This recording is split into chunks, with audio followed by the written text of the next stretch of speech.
Welcome to the Slop Temple. We pray this video helps. You'll begin by preparing the unit and ingredients so you can start immediately.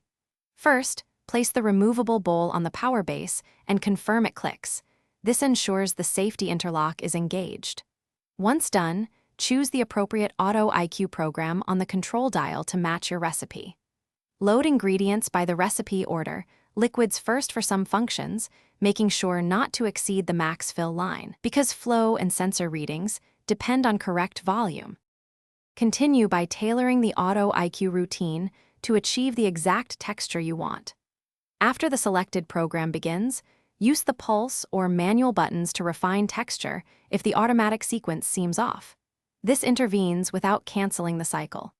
Make small additions of liquid in controlled 15 to 30-second increments to correct thickness, because sudden large additions change cook times and sensor feedback. Keep an eye on the lid seal and steam vent, so pressure to finish, stop the program and allow pressure to release as the recipe requires. Use quick release when instructed, otherwise wait for natural release to avoid splatter. Remove the bowl and unload contents onto a serving dish, then wash the blade and bowl promptly to avoid stuck residue.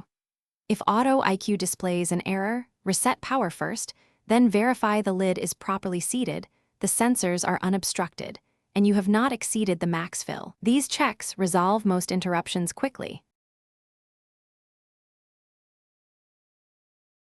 Thanks for watching. Consider subscribing if we helped you.